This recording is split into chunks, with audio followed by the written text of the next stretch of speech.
Okay, so in addition to all the things we talked about, there are a few things that I've come across because part of what I do through our business, which is graphic design businesses, we work with a lot of municipalities, park districts, forest preserves on green infrastructure projects and educating the public about what green infrastructure projects are. In addition to nature interpretation, wayfinding signage, a huge bunch of stuff. So I brought a few things. I printed out the thing that Theta had posted on her website, which was about the Healthy Schools campaign, which is a thing that's, did you see this at all?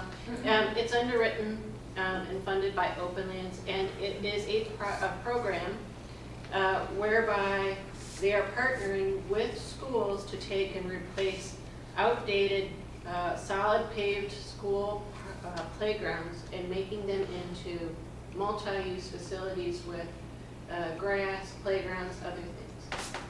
And it seems to me that we at least have 2 schools, in addition to St. Chris, which is, so 2 other schools, which would be Springfield and Central Park, where Central Park is, again, sort of a flood-prone area back over there by the prairie area, that having more flood control might be beneficial versus creating more runoff into the lowland area again. And that might be another thing. They come in and they completely replace those areas. So I printed that out and I'll just give that to you if you want to read it or look at it a little bit. Well, I guess we would have to then kind of maybe put together, we'd have to get the schools write their own grants. We would, but that might be an opportunity for us right. to invite Michael Hollingsworth, the superintendent for District 143, here to come to our next meeting or come to a meeting, hear about some of the projects that we're looking at, and invite him to look at this as a way of improving some things within the school district and helping to work with us as part of the community organization trying to solve some of the flooding problems. Now, Open Lands usually has a match, correct? Yeah, I think so. So there's a whole bunch of information there about I will read through how it. the grant works and everything else. Secondly, I went and attended this Mid-America Trails and Greenways Conference last year. It was down in Matson. This year it's in Des Moines, Iowa. If you're interested in trying to find out more about green infrastructure projects, greenways, trails, bike trails, how they all interrelate and how these things come about, it's an excellent conference to go to. There are presenters there. They give out awards. They show the engineering of the projects, a big variety of things. And if we are looking to build partnerships with funding organizations and possibly the idea of developing bikeways, bike trails, in addition to the things that we're going to be developing with WRD's funding and other things, this is the place to do it. They're constantly looking to find new ways of branching it out. So I think Steve is part of that group. It's how I Steve Upton. Yeah. So you can have an extra copy of that. And then lastly, there is through the IDNR, the Illinois Bicycle Path Program. And if we can and do any improvements along our creek, and that might include widening creek, creating stream bank stabilization, putting in or replacing the outdated broken sidewalks along some of them, doing a bike path that might run along the creek. This is the funding source we can use to get those pathways paid for.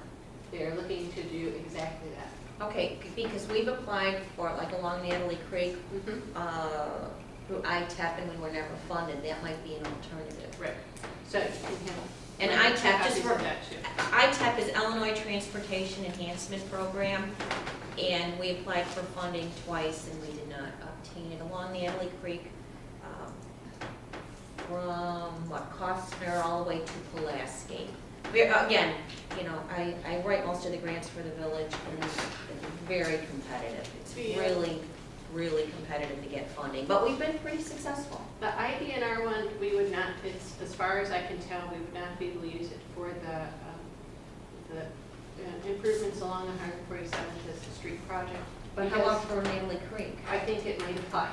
Okay. So we can look at that again as another opportunity for us to explore in terms of. Mary, do you know about this one? Which one is that? This is the Illinois Bicycle Path Program. Through IDNR? Yeah, they could call it a recreational trails, but Yeah. yeah. Okay. And, you know, this was from last year, and they were accepting applications Now, I would just in say, March of 2014, so I'll have to look and see if their funding is closed for this year already. well, it goes in March, I think. Mhm. So, given the fact that the governor has got us on a really reduced diet for grants and other opportunities, it might be on hold at least until he's got a better grasp of things later in the year. But if we know the deadline comes up in March of next year, that might be something that this committee can take on in terms of working on a proposal, helping to get things ready and lined up in the anticipation that he'll open up those grants again and looking at it as an opportunity to apply for. And again, since we've applied for ITEP twice, I've already got narrative and, you know, we've got a lot of that. And I'm a big proponent of R&D, just rip off and duplicate, you know, you just cut and paste, and I do that all the time when I write these applications. So we've got a lot of that already. So again, anybody got any ideas for funding, give them to me. Well, Jeff, do you know, a lot of these This is just great, Mary. little Thank you. seminars we've done along the way, what we are told by people who've had success is that once you start making the improvements, once you get one grant and you continue to make improvements, and you continue to raise your standards in the CRS program, that the grants get much easier. They did, that, you know, that they're more, that's what we've been told in a number of occasions, is that once you get your own improvements going, that you're gonna have better opportunities, more frequent opportunities to get more grants. Yeah, I mean, they like being a part of successful projects. So if you have a track record of implementing grants, So the hard part is just figuring out where to breaking in, yeah. get in. And as Karen said, it's incredibly Well- competitive, so, Kick down the door, Karen. yeah. We I gotta do. get our foot in the door. Helen, you know I've been kicking the doors, right? You know? And again, I stressed last night at our committee meeting, as Trustee Gillis heard me on my soapbox again, and Trustee-elect Carl, you gotta be at the table. We have to be at the table, or we're not gonna get the funding. So, anybody else have anything that they would like to say before we adjourn? Well, I'm still back to that parking lot thing, and I'm thinking they just need a shuttle like Hog Wild. The surfer and We're I gonna said get something about a bike trail there going along the restaurant and the meat market, and then they could just maybe we could just get Hog Wild Exercising. to double tap.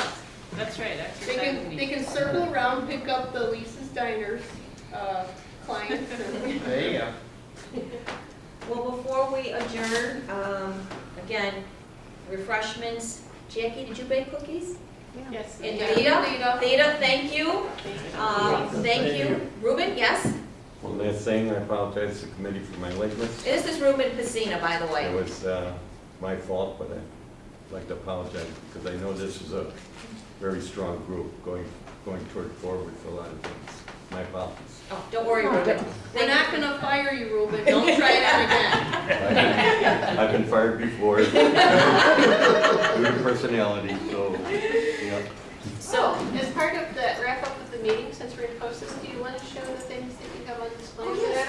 I don't know. Yes, yes, oh, that would be great. So several weeks ago, for Lori. on 147th and Colmar, we started, well, MWRD will not come and pick up any